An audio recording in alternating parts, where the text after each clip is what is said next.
پیما کراچی کی روایت رہی ہے کہ اس نے عوامی آگہی کے لیے اور مختلف بیماریوں کی آگہی کے حوالے سے جنرل پبلک اور عام لوگوں کی نالج کے لیے ایک لیکچر سیریز اور ایک ریکارڈڈ لیکچر کی سیریز ہم نے شروع کی ہے. کینسر اس وقت یقیناً ہمارا ایک بہت بڑا مسئلہ ہے. چاہے بچہ ہو، چاہے بڑا ہو، چاہے چھوٹا ہو، خواتین ہوں، بچے ہوں، بزرگ ہوں، کینسر کسی بھی عمر میں کسی بھی موقع پر آ سکتا ہے. پاکستان میں جب ہم کینسر کی بات کرتے ہیں تو لوگوں کے ذہن میں فوراً ہی ایک خطرناک بیماری آتی ہے کہ جس الٹیمیٹلی جو کہ انسان کی موت کا باعث بنتی ہے. لیکن پاکستان کے اندر ایک اسپیکٹ یہ بھی ہے کہ جب کینسر کسی کو تشخیص ہوتا ہے تو ذہن میں مختلف منفی خیالات جنم لیتے ہیں، اور کینسر کو کسی کو ہو گیا تو پھر کہتے ہیں اس کو چھیڑو نہیں، اس کی بایوپسی نہیں کرو، وہ اور پھیل جائے گا. تو مختلف قسم کے لوگوں کے ذہن میں توہمات، ٹیبوز. تو پیما کراچی نے سوچا کہ وائی ناٹ ہم ایک ایسا عوامی آگہی کے لیکچر سیریز کو پریزنٹ کریں جو کہ جنرل پبلک کے لیے ہو، اور جس میں کامن کینسر جو ہوتے ہیں، جیسے مثال کے طور پہ خواتین میں چھاتی کا کینسر، منہ کا کینسر مردوں کے اندر، پھیپھڑوں کا کینسر، ہڈی کا کینسر، پروسٹیٹ کا کینسر، اور تو دسیوں قسم کے کینسر ہیں جس سے کسی نہ کسی شکل میں انسان جو ہے وہ متاثر ہوتا ہے. تو ان کے حوالے سے آگاہی فراہم کی جائے. آگاہی کیا ہو سکتی ہے؟ ظاہر ہے کہ کینسر کے کامن سائن اینڈ سمٹم کیا ہوں، کس طرح سے پریزنٹ کر سکتا ہے، اس کے علاج کی کیا سہولیات موجود ہیں، کسی کو خدا نخواستہ ایسی کوئی بیماری ہو تو اس کو کہاں پر ریفر کیا جائے. تو ہم یہ سمجھتے ہیں کہ بہت ضروری ہے کہ لوگوں کو آگاہی فراہم کی جائے، اور انشاءاللہ ہم اس نوعیت کی یعنی کینسر کی عوامی آگاہی کے تقریباً 20 لیکچرز عام لوگوں کے لیے تیار کریں گے انشاءاللہ، کہ جو کہ آہستہ آہستہ آپ کو ہم پیش کرتے رہیں گے. وہ آپ دیکھیں، اپنی معلومات میں اضافہ کریں، اپنے ساتھ پیاروں کی معلومات میں اضافہ کریں، تاکہ کینسر جیسے بیماری سے وقت پہ قابو پایا جا سکے، وقت پہ ریفر کیا جا سکے، اور آپ ایک اچھی اور صحت مند زندگی گزار سکیں. اللہ تعالی ہم سب کو اپنی حفاظت اور عافیت کے سائے میں رکھے. السلام علیکم ورحمۃ اللہ. امید کرتے ہیں آپ خیریت سے ہوں گے. کینسر اویئرنیس سیشن کے ایک اور پروگرام کے ساتھ آپ کا میزبان محمد سعد اسلم حاضر خدمت ہے. ناظرین، آج کے اس پروگرام میں، اس پوڈ کاسٹ میں، اس سیشن میں ہم بات کرنے والے ہیں ریڈیشن انکالوجی کے حوالے سے یا پھر ریڈیو تھراپی کے حوالے سے. اور اس ٹاپک پہ بات کرنے کے لیے ہمارے ساتھ اسٹوڈیوز میں موجود ہیں ڈاکٹر بلال مظہر قریشی صاحب. آپ پیڈیاٹرک ریڈیشن انکالوجسٹ بھی ہیں اور ساتھ ہی ساتھ آغا خان یونیورسٹی ہاسپٹل کے ہیڈ ہیں ریڈیشن انکالوجی ڈپارٹمنٹ کے. ڈاکٹر صاحب، وداؤٹ فردر اڈو میں ڈائریکٹلی سوال کی طرف آنا چاہوں گا کہ ریڈیشن انکالوجی جو ہے وہ ہے کیا، اور ریڈیو تھراپی جو ہے وہ کیا ہے، کس طرح سے یہ علاج جو ہے وہ کینسر میں کیا جاتا ہے؟ بسم اللہ الرحمن الرحیم. السلام علیکم، اور بہت شکریہ آپ نے مجھے دعوت دی. اور میں ریپرزینٹ کر رہا ہوں اپنی اسپیشلٹی کو، جو کہ ایک امپورٹنٹ کمپوننٹ ہے، ایک امپورٹنٹ علاج ہے بچوں کے کینسر کے. اس میں ریڈیشن تھراپی، اگر میں سمپلیفائی کر کے بتاؤں تو radiation therapy high energy x raise ہوتے ہیں جس کے ذریعے سے کینسر سیلز کو ہم ختم کرنے کی کوشش کرتے ہیں. کئی دفعہ یہ علاج اکیلے استعمال کیا جاتا ہے، اور بہت ساری دفعہ کیمو تھراپی یعنی کہ دوائیوں اور سرجری کے ساتھ کمبینیشن میں استعمال کیا جاتا ہے. اور یہ جو ریڈیو تھراپی کی طرف جب ہم جاتے ہیں تو کینسر کی بہت سارے ہوتے ہیں، کیمو تھراپی بھی ہے، اس کے اوپر بھی ہمارا جو ہے وہ ایک اور سیشن آنے والا ہے، اس کے اندر باقاعدہ ہم ڈیٹیل سے بات کریں گے. دوائیوں سے بھی علاج کیا جاتا ہے. تو یہ ریڈیشن پر کب جایا جاتا ہے؟ پرپس کیا ہوتا ہے اس کی طرف جانے کا؟ دیکھیں، مختلف بیماریوں میں، مختلف کینسرز میں ریڈیشن تھراپی مختلف طریقے سے استعمال کی جاتی ہے. کچھ ایسے کینسرز ہوتے ہیں جس میں بایوپسی کے بعد فوری طور پر صرف ریڈیشن تھراپی کی جاتی ہے، لیکن زیادہ تر کینسرز میں آپریشن کے بعد ریڈیشن تھراپی کی جاتی ہے یا پھر کیمو تھراپی کے بعد ریڈیشن تھراپی کی جاتی ہے. اگر کوئی یہ جاننا چاہے کہ کون سا صحیح وقت ہے کینسر میں ریڈیشن تھراپی استعمال کرنے کا، تو وہ اس کا کوئی سمپل جواب نہیں ہے. اس کب علاج میں استعمال کرنی چاہیے اور کتنی ڈوز میں کرنی چاہیے، کس طرح سے سیکوینسنگ ہوگی سرجری یا کیمو تھراپی کے بعد یا پہلے، یہ ایک بورڈ ڈیسائیڈ کرتا ہے جس کو ہم ملٹی ڈسپلنری ٹیومر بورڈ کہتے ہیں. تو ٹیومر بورڈ میں basically medical oncologist, paediatric oncologist بھی ہوتے ہیں، سرجن ہوتے ہیں اور ریڈیشن آنکالوجسٹ ہوتے ہیں. اور مریض کی، بچے کی بیماری کی سٹیج، اس کی نوعیت اور بیماری کی نوعیت کو دیکھتے ہوئے یہ فیصلہ کیا جاتا ہے کہ ریڈیشن تھراپی کب استعمال کرنی چاہیے. And what type of radiation therapy will you recommend? دیکھیں، مختلف کینسرز میں مختلف چیزیں استعمال کی جاتی ہیں. آج کل ٹیکنالوجی بہت امپروو ہو چکی ہے.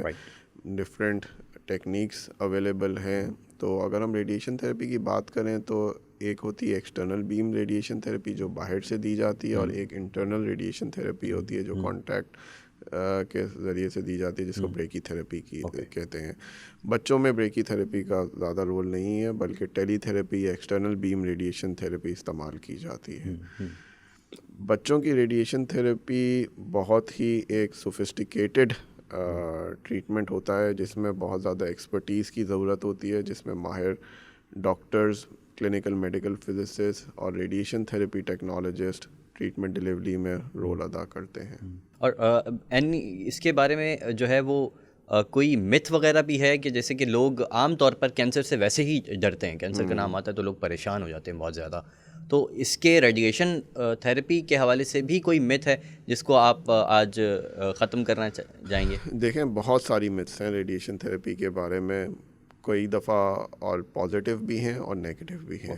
بہت ساری دفعہ لوگ ریلائی کرتے ہیں سرجری سے بچنے کے لیے یا کیمو تھراپی سے بچنے کے لیے, یا پھر بایوپسی سے بچنے, یعنی کہ بغیر تشخیص کے لوگ چاہتے ہیں کہ ہم ایسا علاج کرا لیں جس سے مریض ٹھیک ہو جائے.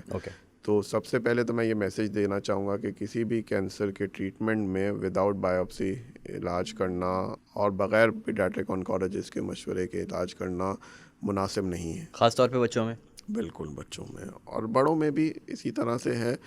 دوسرا یہ ہے کہ کچھ لوگ ریڈیشن تھراپی سے ڈرتے ہیں کہ اس کے سائیڈ افیکٹس بہت زیادہ ہیں, لانگ ٹرم افیکٹس بالکل ہیں, لیکن جہاں پہ اس کا فائدہ ہمیں زیادہ نظر آ رہا ہو تو ریڈیشن تھراپی کے علاج کی طرف جانا چاہیے, خاص طور پہ اس وقت جب کہ پیڈیاٹرک آنکولوجسٹ ریکمینڈ کریں اور ہمارے ملٹی ڈسپلنری ٹیومر بورڈ میں یہ چیز ڈیسائیڈ ہو یا ریکمنڈیشن ہو کہ ہم ریڈیشن تھراپی کے ذریعے سے بچوں کا علاج کریں.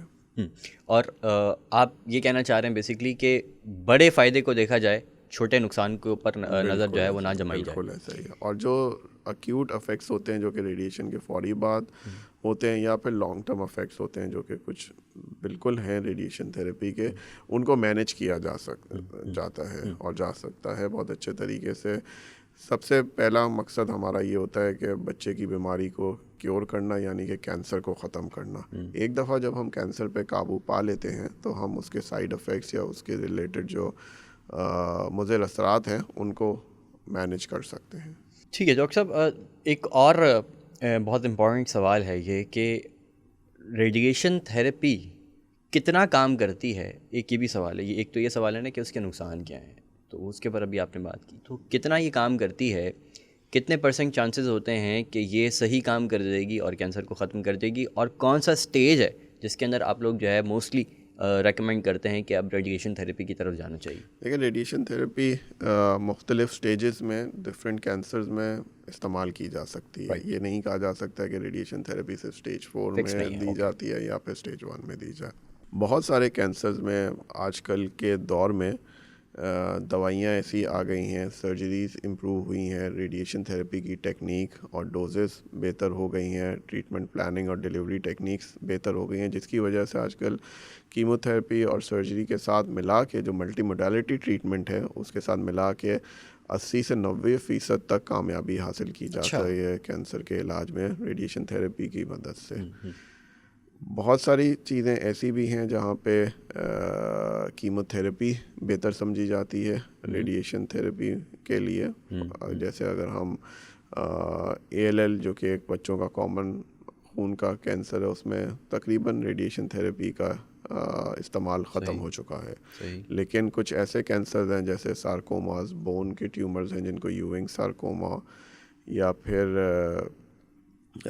ہاچکنز ڈیزیز جو ایک اور غدود کا بلڈ ریلیٹڈ کینسر ہے, اس میں ابھی بھی ریڈیشن تھراپی کا رول ہے. اور تمام ڈفرینٹ موڈیلٹیز کو ملا کے علاج کر کے 80 سے 90% تک ہم کیور ریٹ اچیو کر سکتے ہیں. اور برین ٹیومرز وغیرہ کے اندر بھی اس کو استعمال کیا جاتا ہے؟ جی بالکل. دیکھیں, برین ٹیومرز کچھ ایسے ہوتے ہیں کہ جن میں ریڈیشن تھراپی کی ضرورت نہیں ہوتی ہے, وہ صرف بایوپسی کر کے یا پھر سرجری کر کے ان پہ قابو پایا جا سکتا ہے. لیکن ابھی بھی بہت سارے ایسے برین ٹیومرز ہیں جن میں ریڈیشن تھیراپی کا استعمال کیا جاتا ہے، جس طرح سے میڈولوبلاسٹوما جی ایک ٹیومر ہے جس میں ریڈیشن تھیراپی کا بہت امپورٹنٹ رول ہے اور اس کو استعمال کیے بغیر کیور ممکن نہیں ہے. اسی طرح سے ایپنڈائموما میں ریڈیشن تھیراپی استعمال کی جاتی ہے، ہائی گریڈ گلائوماز میں ریڈیشن تھیراپی کا استعمال ہوتا ہے.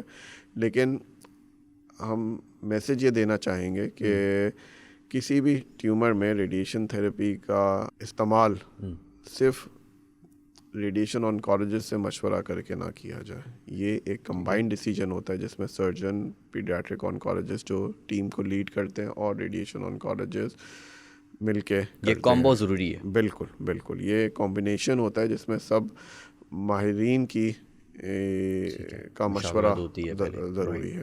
اور پھر جب ایک دفعہ بورڈ یہ ریکمینڈ کرے کہ ریڈیشن تھیراپی ایک موضوع علاج ہے کسی پرٹیکولر کینسر میں، تو پھر ریڈیشن آنکالوجسٹ کی، ریڈیشن تھیراپی کی جو ٹیم ہے وہ اس بچے کے لیے بہترین موڈیلٹی، اپروپریٹ ڈوز اور ٹیکنیک کا فیصلہ کرے. ڈاکٹر صاحب بہت امپورٹنٹ پوائنٹ جو آپ نے ریز کیا نا یہ والا کہ صرف ایک ہی ریڈیشن آنکالوجسٹ سے ہی صرف مشورہ کر کے جو ہے وہ نہ کروا لیجیے. ہمارے یہاں عام طور پہ یہ والی چیز جو ہے نا کہ مشاورت والا جو عمل ہے وہ لوگوں کو پتہ نہیں ہوتا اور وہ پھر کروا لیتے ہیں، اس کے بعد پھر سائیڈ افیکٹس آتے ہیں. بالکل. اور خدا نخواستہ کسی کے جو ہے وہ کینسر سیل جہاں ختم کرنے کی ضرورت تھی وہاں جو ہے معاملہ اور زیادہ خرابی کی طرف بھی چلا جاتا ہے. اس پہ میں یہ کہنا چاہوں گا کہ آج کل بہت سارے بچے، پیرنٹ ظاہر ہے کنسرنڈ ہوتے ہیں، اوائڈ کرنا چاہتے ہیں سرجری یا بایوپسی یا سرجیکل ریسیکشن. ظاہر ہے اس کے سرجری کے سائیڈ افیکٹس سے بچنا چاہتے ہیں تو وہ رجوع کرتے ہیں ریڈیشن آنکالوجسٹ سے کہ ہم سرجری کی طرف نہیں جانا چاہتے ہیں، ہم ریڈیشن تھیراپی سے علاج ممکن اگر ہو سکے تو اس کو وہ کیے. بہرحال ریڈیشن تھیراپی کا ایک کردار ہے برین ٹیومر کو ٹریٹ کرنے میں اور اس کو کیور کرنے میں، لیکن وہ سول موڈیلٹی نہیں ہے، وہ واحد علاج نہیں ہے جو کہ صرف ہم بایوپسی سے بچنے کے لیے یا سرجری سے بچنے کے لیے وہ کریں. کچھ ایسے ٹیومرز ہوتے ہیں جس میں صرف سرجری کا رول تشخیصی ہوتا ہے بایوپسی لینے کے لیے، یعنی کہ ہمیں ٹیشو مل جائے اور ہمیں ڈائگنوسس پتہ چل جائے اور پھر ہم ریڈیشن تھیراپی کا استعمال کریں. کچھ ایسے بھی سچویشن ہوتی ہیں جب بایوپسی ممکن نہیں ہوتی ہے، لیکن اس صورت میں بھی ایک ٹیم، ایک بورڈ جو ہے وہ، اور بورڈ میں بھی ضروری ہے کہ ایکسپرٹ لوگ ہوں جو کہ اس بیماری کو، اس کی نوعیت کو اور ہر ٹریٹمنٹ جو کہ ممکنہ آفر کیا جا سکتا ہے اس کے سائیڈ افیکٹس کو سمجھیں اور اس کی روشنی میں ڈیسیجن لے کے کیا ٹریٹمنٹ کرنا چاہیے. ابھی تھوڑی دیر پہلے ہم نے ڈاکٹر صاحب بات کی کہ تھوڑے سے سائیڈ افیکٹس ہیں جن کے اوپر بات ہوتی بھی ہے، کچھ لوگ ڈرتے بھی ہیں، تو موسٹ لائکلی سائیڈ افیکٹس ہیں کون سے؟ تھوڑا سا اس کے اوپر روشنی ڈال دیجیے. دیکھیں، ریڈیشن تھیراپی ایک بہت ہی اسپیسیفک ٹریٹمنٹ ہے اور آج کل جو ٹیکنیکس اویلیبل ہیں، جو گیجٹس ہمارے پاس ہیں، مشینز امپروو ہو چکی ہیں، سافٹ ویئر بہترین ہمارے پاس اویلیبل ہے اور پاکستان میں بھی کئی جگہ پہ پیڈیاٹرک ریڈیشن تھیراپی فیسلٹیز ہیں، تو اس کے حساب سے سائیڈ افیکٹس کم ہوتے چلے جا رہے ہیں. دنیا بھر میں ایسا ہی ہے. ریڈیشن تھیراپی کا کوئی بھی افیکٹ، چاہے وہ کسی بھی ایج میں استعمال کی جائے یا کینسر میں استعمال کی جائے، صرف اس جگہ تک ماڈرن ٹریٹمنٹ ٹیکنیک سے کے ذریعے سے جو سائیڈ افیکٹ ہے یا جو اس کے افیکٹ ہیں وہ صرف اسی جگہ تک محدود ہوتے ہیں جہاں پہ ریڈیشن تھیراپی دی جا رہی ہے. اگر کسی کو چہرے پہ یا برین میں دی جا رہی ہے تو اس کا افیکٹ صرف اسی جگہ پہ ہوگا. ٹھیک ہے. اور کہیں بھی جب ریڈیشن تھیراپی دی جاتی ہے تو لوکلی تھوڑی سی اس جگہ پہ سوزش یا ورم آتا ہے جو کہ دوائیوں سے ایزیلی مینیج کیا جا سکتا ہے. ایک long term effect radiation therapy کا ہوتا ہے جو کہ سیکنڈ کینسر کاز کرنا، جو کہ بچوں میں امپورٹنٹ کہا جاتا ہے. تو یہ بھی ایک وجہ ہے کہ ریڈیشن تھیراپی کے استعمال کرنے کا ڈیسیجن بہت زیادہ جو ہے نا سوچ سمجھ کر لینا چاہیے اور وہ اسی وقت استعمال کرنی چاہیے ریڈیشن ٹریٹمنٹ جب کہ ہمیں پتہ ہو کہ ہم اس سے مریض کو فائدہ پہنچا سکتے ہیں. اور یہ تو ظاہر سی بات ہے ایکسپرٹس ہی ڈیسائیڈ کریں گے اور ایک آدھ کا بھی کام نہیں ہوتا، جیسے آپ نے بتایا پورا بورڈ بیٹھے گا، وہ بات کریں گے، مشاورت کریں گے، پورا کیس ڈسکس کریں گے، بالکل اس کے بعد سوچیں گے کہ بھائی بڑا فائدہ ریڈیشن تھیراپی کی طرف جانے کا ہے یا بڑا نقصان اس کا زیادہ ہے، وہ ڈیسائیڈ کریں گے. بالکل ایسا ہی ہے. اور ڈاکٹر صاحب پاکستان کے اندر جو فیسلٹیز ہیں اس کے علاج کی، تھوڑا سا ان کے بارے میں بتائیے. دیکھیے فیسلٹیز بہت ساری ہیں پاکستان میں، اور مشینز بھی اب ہمارے پاس اویلیبل ہو رہی ہیں. آل دو تقریباً اوور آل اگر ہم دیکھیں تو 200 سے زائد لینئر ایکسلریٹر جو کہ ریڈیشن تھیراپی کی مشین ہے وہ چاہیے ہیں پاکستان میں. اور اس وقت ہم اس یہ جو تعداد ہے 200 لینئر ایکسلریٹر سے، اس سے ہم بہت زیادہ پیچھے ہیں. ہمارے پاس تقریباً 50-60 سے زیادہ مشینز نہیں ہیں پورے ملک میں، اور وہ بھی محدود ہیں بڑے شہروں میں. تو عموماً مریضوں کو کراچی، لاہور جیسے شہروں کی طرف آنا پڑتا ہے تاکہ وہ علاج کرا سکیں. دوسری لمیٹیشن یہ ہے پیڈیاٹرک ریڈیشن آنکالوجی میں، خاص طور پہ بچوں کے لیے، کہ صرف مشین اچھی ہونا اور سافٹ ویئر اچھا ہونا حل نہیں ہے. ایکسپرٹیز بہت زیادہ ضروری ہے کہ ایسے ماہرین ہوں ریڈیشن آنکالوجی انسٹیٹیوٹ میں جو کہ جانتے ہوں بچوں، جن کا ایکسپیرینس ہو بچوں کے ٹیومر کو مینیج کرنے کا اور ان کے سائیڈ افیکٹس کو مینیج کرنے کا. اور تیسری امپورٹنٹ جو سب سے زیادہ اہم چیز ہے کہ ریڈیشن آنکالوجسٹ کا بہت زیادہ ضروری ہے بچوں کی سیفٹی کے لیے کہ ان کا رابطہ پیڈیاٹرک آنکالوجی ٹیم کے ساتھ ہو، کیونکہ یہ اسٹینڈ الون ٹریٹمنٹ نہیں ہے. زیادہ تر اس میں کیسز میں ہمیشہ پیڈیاٹرک آنکالوجسٹ کے ساتھ مشورے میں رہنا، ان سے رجوع کرنا کہ کس طرح سے بچوں کو مینیج کیا جائے گا، کیونکہ یہ چھوٹے بچے ہوتے ہیں تو ان کے ساتھ جو ادویات کی ضرورت ہے، جو ڈوز ماڈیفیکیشن ہے، ان کی جو نیوٹریشن اور الگ ریکوائرمنٹ، وہ پیڈیاٹرک آنکالوجسٹ بہتر طریقے سے جانتے ہیں. تو پوری ٹیم کا موجود ہونا جو کہ ایک ایکسپرٹ انسٹیٹیوٹ یا یونیورسٹی ہاسپٹل یا multi disciplinary tertiary care hospital میں ہی ممکن ہے، وہاں پہ ہونا ضروری ہے. ڈاکٹر صاحب پروگرام کے اختتام کی طرف ہم جا رہے ہیں. آخر میں کوئی مفاد عامہ کا کوئی پیغام عوام کے لیے آپ دینا چاہیں، پیرنٹس کے لیے دینا چاہیں؟ دیکھیں سب سے پہلے تو ہمیں ضرورت ہے کہ ہم ارلی ڈائگنوسس کو اچیو کریں. ویسٹرن کنٹریز میں جہاں پہ 90% یا 80% تک کچھ ٹیومرز میں سکسیس ریٹ اچیو ہوا ہے، وہ اسی طرح سے اچیو ہوا ہے کہ وہ علامات کو جلدی ڈیٹیکٹ کر کے ڈائگنوسس کی طرف جاتے ہیں اور جلدی علاج ہوتا ہے. دوسرا یہ کہ ایکسپرٹ ملٹی ڈسپلنری ٹیم جہاں پہ موجود ہو اس جگہ پہ بچوں کا علاج ہو. اور تیسرا جو سب سے امپورٹنٹ جو میسیج میں اپنی اسپیشلٹی کی طرف سے دینا چاہوں گا وہ پیئر ریویو ہے. یعنی کہ جہاں بھی ریڈیشن تھیراپی کے ذریعے سے علاج ہو رہا ہو تو اس میں اس فیلڈ کے ماہرین آپس میں مشورہ کر کے لازمی بہترین وہ کریں، کیونکہ ہماری سوسائٹی میں یا کسی بھی اس میں ٹرسٹ کا لیول بہت کم ہے. ٹھیک ہے، ہم ہر چیز میں دوسرے سیکنڈ اوپینین لینا چاہتے ہیں، تو کیوں نہ ہم as a health care professional خود ہی اس چیز پہ اپنے آپ کو پابند کریں کہ میں جو کام کر رہا ہوں، جس طریقے سے علاج کر رہا ہوں، میں اپنے کولیگ سے جو کہ ایکسپرٹ ہے اس میں یا اور لوگوں سے ایسے جو کہ اس اسپیشلٹی میں ایکسپرٹیز رکھتے ہیں ان سے مشورہ کروں اور پھر علاج کروں، تاکہ ایرر کے چانسز کم سے کم ہوں اور ہم اپنے بچوں کو بہترین سیفسٹ پاسبل علاج کر کے کیور کر سکیں. یہ آخر والی آپ نے جو بات کی، مشاورت کا عمل جو ہے وہ بہت ضروری ہے. ڈاکٹرز میں بھی آپس میں ضروری ہے کہ اگر جو پیشنٹ کا علاج کی طرف جانا چاہ رہے ہیں وہ آپس میں مشاورت کریں، اور والدین اس چیز کو ضرور یقینی بنائیں کہ انہوں نے مشاورت کر لی ہے، اس کے بعد ڈیسیجن کیا گیا ہے. بالکل. مشاورت کا عمل جو ہے وہ اس میں خیر و برکت بھی ہے، حضور صلی اللہ علیہ وسلم کی سنت بھی ہے. بالکل. اور یہ کوئی دنیا بھر میں سیکرٹ نہیں ہے، دین کے لحاظ سے تو یہ چیز بہت واضح اور ثابت ہے. لیکن جن لوگوں نے جیسے میں نے ذکر کیا 80-90% یا اس سے زیادہ اچیو کیا، انہوں نے بھی اسی کو as a quality improvement measure تسلیم کرتے ہوئے اپنے آفرڈ کیے گئے علاج کو بہتر بنایا ہے ریویوز سے اور کوالٹی ایشورنس میجر سے. تو یہ چیزیں بہت امپورٹنٹ ہیں. Thank you so much doctor صاحب for being part of the program. Thought provoking جو ہے وہ آج کا سیشن رہا ہمارا. بہت شکریہ آپ کی آمد کا.